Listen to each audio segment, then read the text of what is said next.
I like to begin my self-massage with some dry brushing. And you can just start at the toes, going up toward the heart. I got my dry brush just on, actually I got this in massage school, but I've bought some for friends just off of Amazon. And you're just a light pressure, not super heavy-handed here, but just long strokes toward the heart. You always want to go toward the heart. So the limbs, we're going to go in a line, and then joints, we're circling. All areas of the legs, so underneath, on the side, on the top, on the inside. Super stimulating, it gets the lymphatic system going. So you do both legs, and you go in a clockwise on the stomach, and then we go up the hands, up the arms, up toward the heart, and long, bristly strokes. And this really prepares the skin for that nurturing oil, especially if you've infused it with your favorite herbs like I love to do. I just made one with rosemary, calendula, rose, and thyme, sage, and some rose essential oil. And then of course you put your vitamin E at the end to preserve it. Over to the left side is your thoracic duct. It's the main drain, filtration, just dumping system that the lymph all just travels through, ending up here. So just encourage that lymphatic fluids to just drain on over to that left side toward the heart and into that duct. Which brings us to Abhyanga self-massage with oil. It is an Ayurvedic Indian tradition that is one of India's most effective healing tools for preventing disease, fighting disease, and just restoring balance in the body. I create my own oil for Winrose Holistic Health, and for the past few years I have made this in bulk blend, and it is super special for me because I have a very close connection with St. Bridget. So I like to place my herbs along with my Brat breed. It's the Bridget's cloak. I don't know how to pronounce it. A friend gave this to me. It's so beautiful. But you place it outside and St. Bridget blesses it on Imbolc Eve. And so I love to place my herbs around it and just encourage a blessing over my herbs. So I placed my rosemary, my sage, and my thyme. I harvested my herbs on the full moon around the winter solstice.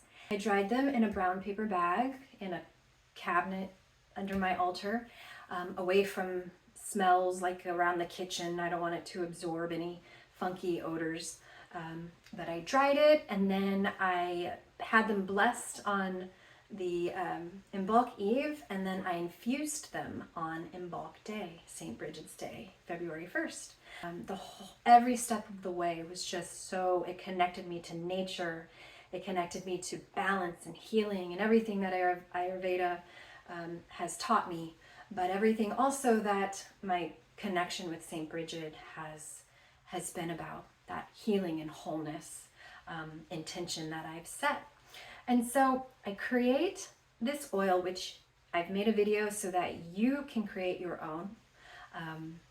You just take your favorite herbs, something you love, or maybe something that you want to develop a relationship with. Rose was my very first herb that I ever developed a relationship with. Invited it into my life, and it was my herb class in my holistic health practitioner training. And that experience was amazing. I mean, talk about thorns growing out of me, and just, I had to go through so much healing. And that herb really, that flower just encouraged it. But the thing about healing, that's where the pain is. You know, it's such a struggle, and it's where the work is. And Rose really connected me with my intuition, and just it guided me to exactly what I needed. And for me, my anger started to come out. Those thorns started to grow, especially now in my perimenopause years. I am experiencing that. And so I like to use coconut oil. I am a kapha, and so for me, sesame oils are really best. These can be kind of too cooling for a kapha, the earth, water constitution that I hold. This is better for like a pizza, someone with that fiery constitution. But for me, as I'm getting warmer these days, it is so cooling, and I just love the smell. It brings me back to Hawaii, my healing place. And so I infuse the oil, and let me just show you really quickly how to use this. Put down a towel. If you can sit, that would be great, on your toilet or on a stool, because it can get very slippery. You are covering every part of the body. I personally don't like to do my face. That's the only part that I don't like to do unless I'm super dry. But I'm prone to oily skin, as kaphas tend to be. So I avoid the face. What I like to do is actually start with the face before oil is on my hand. And so Abhyanga, self-massage with oil. We are going opposite of the direction that the dry brush goes in, starting with the toes, working your way up the body to that dumping thoracic duct. With Abhyanga, we're going to start with the scalp. And so I like to begin with my face just because I like to avoid the oil.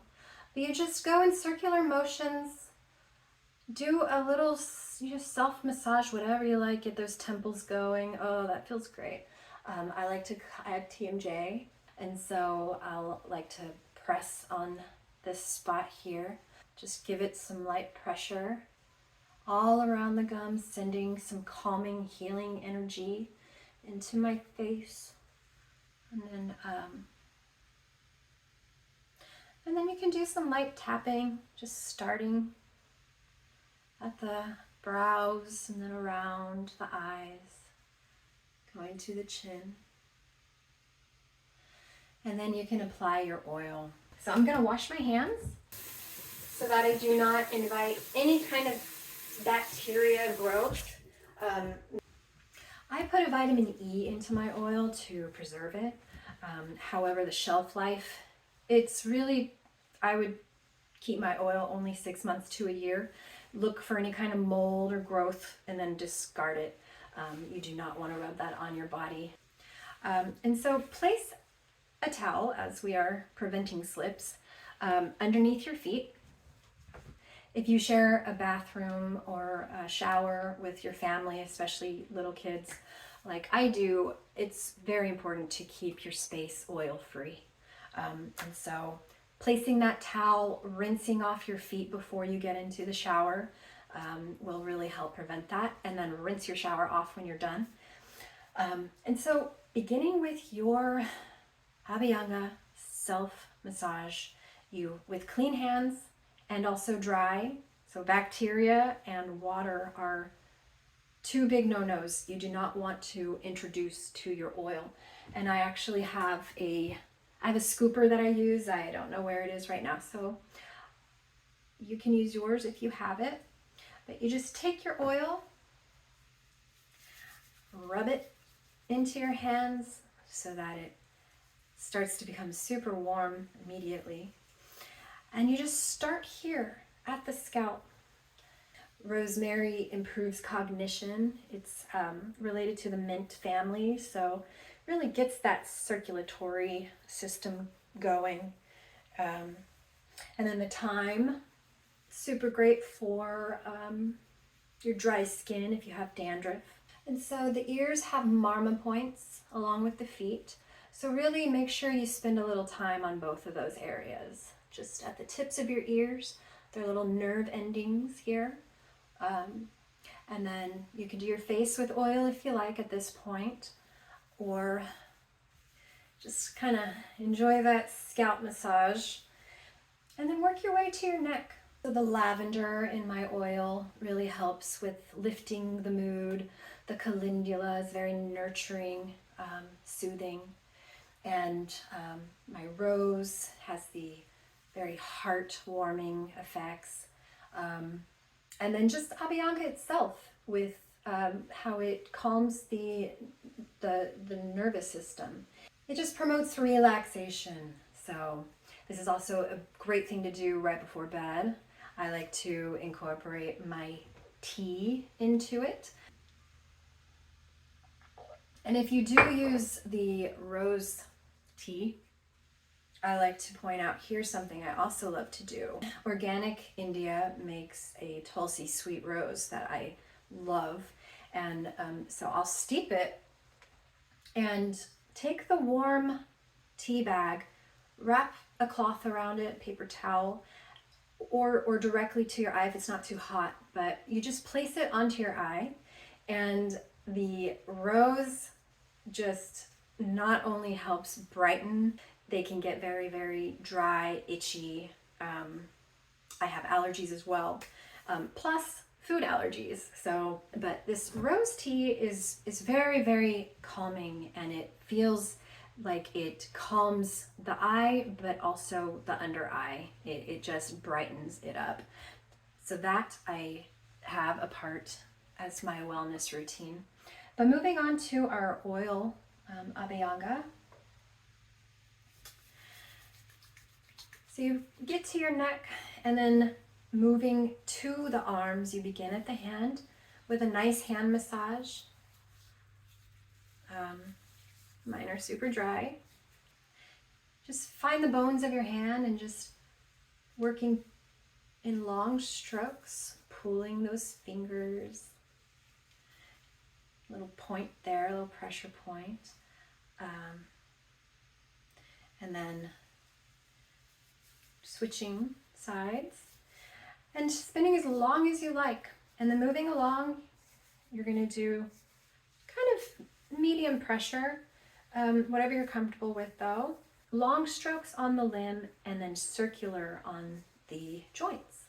And so Abhyanga is great along with this oil at just lubricating those joints, stimulating, inviting mobility, flexibility. If you have any stiff joints, this is very good.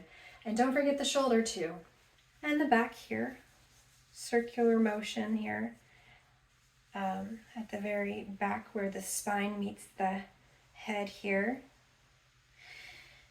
And then you switch long strokes toward the heart, circular motion around the joint. Long stroke toward the heart, circular motion. Spinning as long as you like on any area that is calling to you. Using as much oil as you like. A lot of times in traditional Ayurvedic massage, it is a lot of oil. I just am too worried about slipping or my family slipping, so I keep it light on the oil, especially if it's in the morning and it's if I'm not going to shower, I will keep it light. But long strokes toward the heart. We're going to go circular clockwise motions around the heart, the chest area. And I just like to place my hands here and say a grounding meditation for my root, connecting to the earth, saying, I am connected, I am grounded, I am whole, I am healing, I am safe, I am secure, I belong, I love you. And then moving on to your legs, we're going to just keep those strokes going up the limbs, taking your oil, moving up the leg, circular around the knees, and then up just toward the heart. Just remember, always toward the heart in long strokes and circular motions around the joints. Long strokes, circular motions around the joints. And then getting to the feet, I like to spend as much time here as I can, just really honoring where they've been, how far they've taken me on my journey, really activating my marma points, my nerve endings. I practice Thai foot massage as well, so I will use a wand. I don't have it on me right now, but it's like a wooden stick that is pointed, and I just press them into my acupressure points. Go at the base of the toe, just along the balls of your feet, and then in between each toe, just pressing in. And if you could just hit several points along the 3 lines of the feet.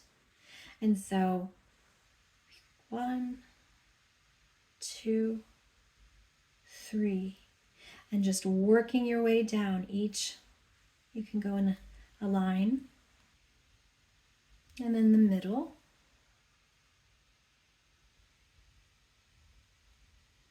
If you're pregnant, I don't recommend doing this. There's points along the feet that trigger contractions. I can't remember which one, but just avoid acupressure to your feet until you get approval from your doctor. So that is Abhyanga self massage with oil. Remembering circular motions around the scalp, marma points at the ear, circular motions around the face, the neck, the chest, clockwise toward the heart. Long strokes toward the heart, circular around the joint, long strokes up the limbs, circular around the shoulders, and then ascending on the right, transverse at the top, and descending at the left, clockwise motion. Long strokes up the legs, circular motions around the knee, avoiding the back of the knee. That's a contraindicated area in massage. So I just avoid it, or just a light hello to it. And then up, long strokes, circular knee, and ending with the foot. And remember to wash before you get up and slip away. And then you can take your healing practice into the shower or bath, using your favorite soaps, your favorite smells, your favorite shampoos that perhaps you've spent way too much on. Use your candles, some tea lights, and I just encourage you to get those checkups, get more support so that you can feel more grounded and secure in your body, encouraging your mental health, your emotional health, your spiritual health, just to incorporate healing and wholeness into your life. Fight the stereotypes, fight the stigmas, get the support you need, and remember, no matter what phase you're in, you are always whole. Happy International Women's Day. I want to share with you my massage oil recipe. I grow my herbs and then I harvest them, I dry them, and then I infuse them into my oil. And I like to use an organic coconut oil, unrefined, cold pressed, and just put it into the crock pot. This last batch I cooked for 24 hours. You can go anywhere from like 8 to 24, depending on your herbs and what your intentions are for your oil. And then you just put it on warm. Crack the lid. You don't want to trap too much heat in there. And then strain it through a cheesecloth or a nut milk bag. Get all that oil out. I run it through a coffee filter just to make sure I get all the tiny particles that might have escaped through the cheesecloth. And then you add your essential oils. You put your oil in a jar and you get ready for some Abhyanga self massage with oil.